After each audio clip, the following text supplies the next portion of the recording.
Hello दोस्तों, intention of success में आपका स्वागत है। आज हम जो क्वेश्चन जो कर रहे हैं 2-3 दिन से जो पढ़े हैं हम क्या चीज़, एक है घात और दूसरा है करड़ी। ठीक है, तो अब देखिए घात और करड़ी जब पढ़े थे तो जब हम घात पढ़े थे तब क्या होता है, तब जो चीज़ जितनी बार मल्टीप्लाई की जाए, ठीक है, वही उसका क्या कहलाता है, घात कहलाता है। करड़ी जो बताए थे कई प्रकार की होती है करड़ी, या फिर जो मूल जो उसका मान होता है, यानी करड़ी का मतलब मूल निकालना या फिर मान ज्ञात करना। अब क्या है कि एक करड़ी कई प्रकार की थी, ठीक, एक होता है वर्गमूल, घनमूल, चतुर्थमूल, पंचमूल, ये सब सारी थी। उसके बाद हमने बताया था कि जो एग्ज़ामों में किस प्रकार के और कितनी प्रकार के क्वेश्चन आ सकते हैं। ठीक है, तो अब जितना था हमने तो 7 चरण में बांटा था, और भी हो सकता है कि चरण में आ सकता है, लेकिन यहाँ पे घातांकों के आधार पर पहला जो चरण था हमारा घातांकों के आधार पर। तो आज इसको क्वेश्चन को हम देखते हैं कि घातांकों के आधार पर इसमें भी कई प्रकार के जो घातांक के हमारे प्रकार हैं, इसमें भी करीब हमको 3-4 प्रकार के क्वेश्चन तो मिल ही जाते हैं। तो फिलहाल अभी एक जनरली क्वेश्चन है, ठीक है, यहाँ पे क्या देता है, अचर पद देता है, ठीक, चर पद देता है। अब इनका मल्टीप्लिकेशन होता है, ठीक है, या फिर गुणा होता है। यहाँ आप देख लेते हैं जितना भी अचर पद होगा सबको एक साथ मल्टीप्लाई कर देंगे, जितना भी अचर पद है। जैसे में हम देख लेते हैं यहाँ पे 2 है, यहाँ पे 3 है और यहाँ पे 6 है। तो 2 × 3 6, 6 × 6 36, ये हो गया हमारा 36। अब देखिए, अब आगे खेल शुरू होता है जब हम चर का मल्टीप्लाई करते हैं। तो यहाँ पे a² है, यहाँ पे भी a² है, यहाँ पे a की पावर q है, यहाँ b की पावर q है, यहाँ b की पावर -4 है और यहाँ पे b की पावर 6 है। यहाँ आप देख ले रहे हैं c की पावर 4 है और यहाँ पे c की पावर भी 4 है और यहाँ c की पावर 7 है। ठीक, और जब इसका हम हल करेंगे तो जितने भी a वाले होंगे उनका एक साथ मल्टीप्लाई होगा, b जो आधार वाले हैं उनका एक साथ मल्टीप्लाई होगा, जितने भी c आधार वाले हैं उनका एक साथ मल्टीप्लाई होगा। तो चलिए करते हैं। यहाँ आप देख ले रहे हैं a² और ये a²। हमने एक फार्मूला पढ़ा था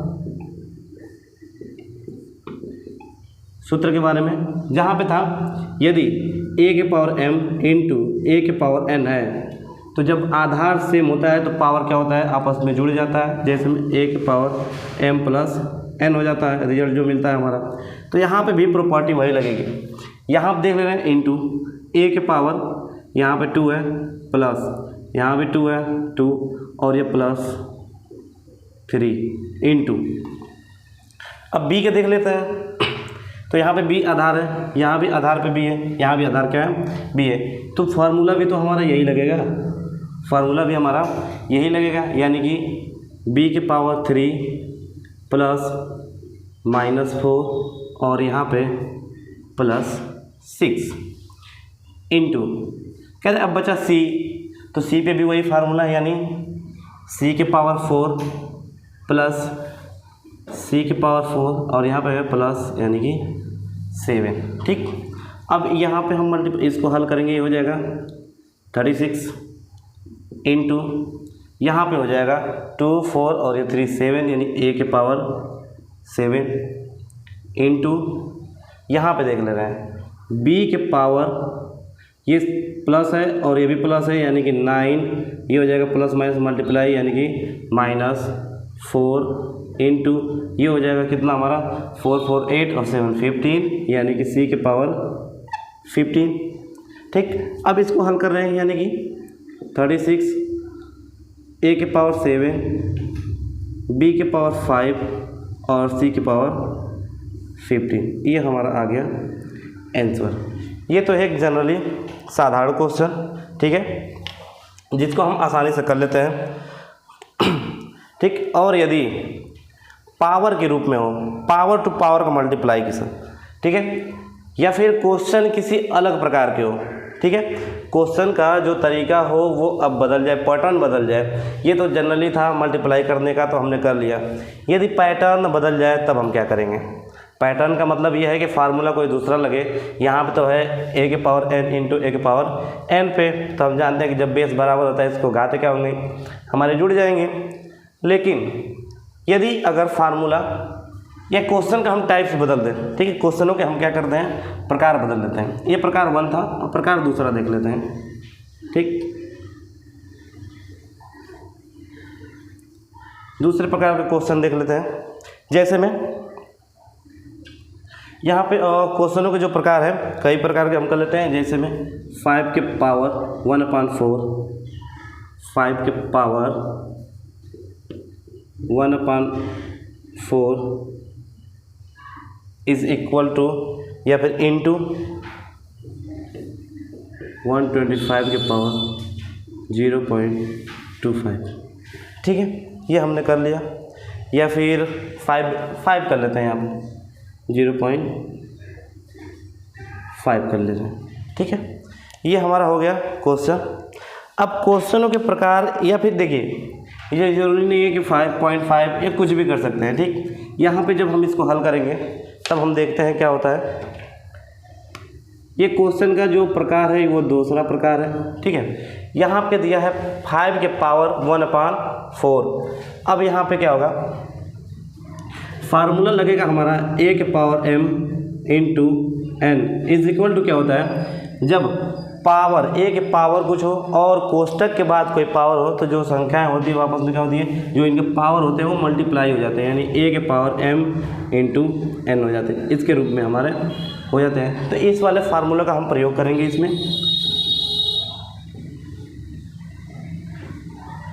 इस वाले फार्मूला का प्रयोग करेंगे। आइए देखते हैं। यहाँ पे कह रहा है कि 5 के पावर 1/4 इंटू, अच्छा ये देखिए यहाँ पे 125 है, 125 है। अब 125 को यदि हम पावर में लिखना चाहें तो कैसे लिखेंगे, तो सबसे पहले इसका गुणनखंड करेंगे। गुणनखंड करेंगे कितना होगा, 5 × 5 × 5, है ना।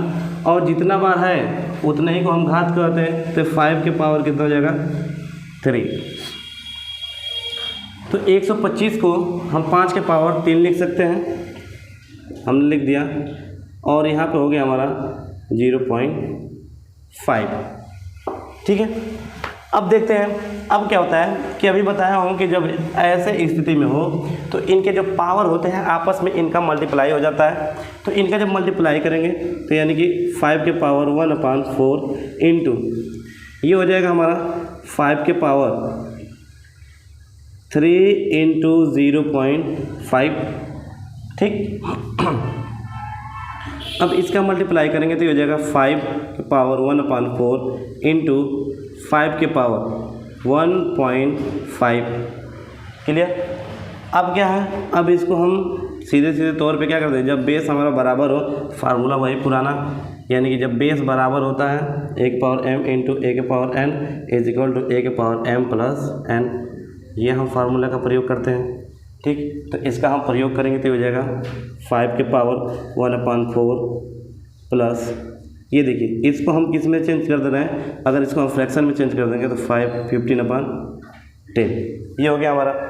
अब यदि इसको हम हल करें, यानी कि दिया है 1/4 प्लस 15/10 को यदि हम सॉल्व करें, 5 के पावर है तो कितना पावर आएगा, यहाँ पर देख लेते हैं। इसको हम क्या लिख सकते हैं, 1/2 × 2 प्लस एलसीएम निकालें तो होगा कितना, अगर इनका एलसीएम निकालें तो कितना हो सकता है, आइए देख लेते हैं। 4, 10, 2 to 5 और 2, यानी कि 5 से करेंगे तो कितना होगा, टोटल 20 ही होगा इनका एलसीएम, ठीक। तो इनका टोटल 1/14, 4 प्लस 15/10, एलसीएम कितना 20, ये हो जाएगा 5 प्लस 2 30, ठीक। और ये हो जाएगा हमारा 35/20, इतना ही हो रहा है ना। चलिए ये हो गया हमारा। अब इतना करने के बाद अभी देखिए कट रहा है, ये 7/ कितनी बार में, 5 7 35 और 5 4 20, यानी कि हमारा आंसर बचेगा 5 के पावर 7/4, ये हो गया हमारा आंसर। ये था हमारा प्रकार नंबर 2। ये क्या था हमारा प्रकार नंबर 2। यदि संख्यात्मक मान चेंज कर दें। ये था दूसरा प्रकार का क्वेश्चन। ठीक, ऐसे क्वेश्चन हम करेंगे। अभी फ़िलहाल जो इनके प्रकार हैं उन प्रकारों पे हम काम कर लें, फिर उसके बाद हम क्वेश्चन भी करेंगे। ठीक है, चलिए अब ये तो था इसमें घातांकों के आधार पर दूसरे प्रकार का। अभी एक प्रकार और देख लेते हैं, चर्चा कर लेते हैं। ठीक है, तो प्रकार नंबर तीसरा देख लेते हैं क्या है। क्वेश्चनों के प्रकार बस देख ले रहे हैं। यहाँ पे दिया हुआ है 2 की power 6 minus 3 is equal to 8, इतना दिया हुआ है। ठीक, इतना दिया हुआ है। इसमें यदि एक नोट के रूप में हम लिख लें, ठीक है, नोट के रूप में लिख रहे हैं, यहाँ पे हम नोट लिख ले रहे हैं। ऐसे क्वेश्चनों का हमको करने के लिए क्या करना है, हम नोट लिख ले रहे हैं। यदि कोई संख्या है मान लीजिए और वो किसके रूप में है, घातांक के रूप में है। ठीक, या फिर जैसे में लिख ले रहे हैं x के power m is equal to x के पावर n हो यदि x के power m is equal to x के पावर n हो तो यहाँ पे m is equal to n हो जाता है। अर्थात हम कह सकते हैं, अर्थात, ठीक है, समान हो। यदि आधार समान हो तो घात भी क्या होता है, समान हो तो घात बराबर होती है। ठीक है, यदि कह रहा है कि यहाँ पे पहला प्रकार नोट के रूप में लिख लीजिएगा आप लोग। यदि x के power m is equal to x के पावर n हो तो m बराबर n हो जाता है। ठीक है, यानी कि हम कह सकते हैं कि यदि आधार बराबर हो तो घात भी आपस में क्या होते हैं, बराबर होते हैं या फिर समान होती हैं। ठीक है, बराबर होती हैं या फिर समान होती हैं। ये था पहला प्रकार। ये क्या था, पहला प्रकार। यदि ये था नोट्स का पहला। दूसरा देख लेते हैं। यदि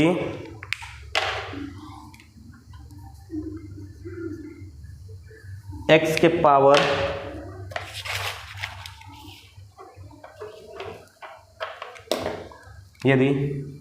x के power m is equal to y के पावर m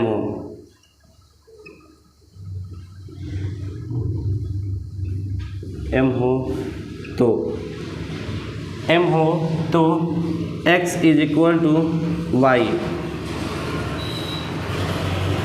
हो जाता है। अर्थात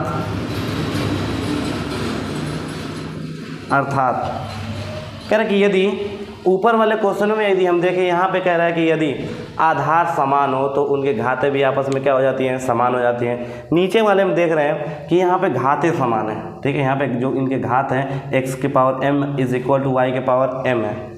तो कह रहा है कि जब घातें समान हो तो अर्थात घातें समान होने पर आधार भी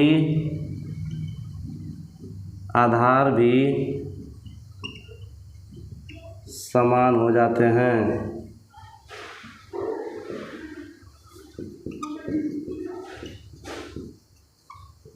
ठीक है, ये दो नोट्स हैं। ठीक, इनको आप लिख लीजिएगा अच्छी तरीके से। यहाँ पे ऐसे क्वेश्चनों में इनका भी हम प्रयोग करेंगे। जैसे में हम इनको हल करने के लिए देख ले रहे हैं। यहाँ दिया है 2 के power 6 minus 3 is equal to 8 दिया है। तो सबसे पहले या तो हम आधार सेम करें या फिर घात सेम करें।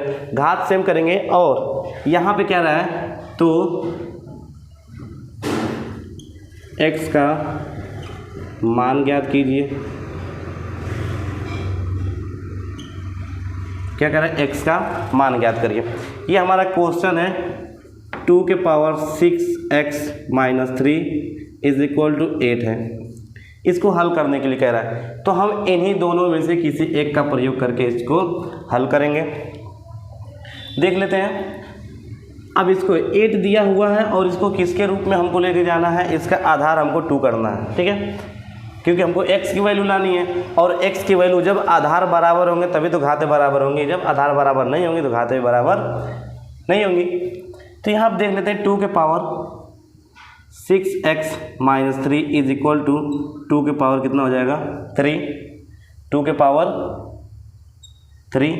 अब देखिए जब यहाँ पे आधार बराबर है, क्या है, आधार बराबर है तो घात भी आपस में क्या होंगे, बराबर, यानी कि 6x - 3 इज इक्वल टू 3 और ये उधर चला जाएगा, यानी 6x इज इक्वल टू 3 + 3, यानी कि 6x इज इक्वल टू 6 और x इज इक्वल टू 6/6 और कटेगा इज इक्वल टू 1, यानी x की वैल्यू कितना आ गई हमारा 1। ये है हमारा दूसरे प्रकार का क्वेश्चन। क्या है, तीसरे प्रकार का क्वेश्चन, ठीक। तो अब देखिए इन्हीं आधारों पे आ सकता है, और भी प्रकार हैं, और भी कई क्वेश्चन है, कई प्रकार के आ सकते हैं, ठीक है। अभी फिलहाल क्या है, हमने 3 पढ़ा, 3 प्रकार के क्वेश्चनों के आधार पे जो कैसे कैसे प्रश्न आ सकते हैं हम लोगों को क्या करना है, हल करना पड़ेगा, ठीक है। तो फिर आज के लिए इतना ही, मिलते हैं कल इसी वक्त।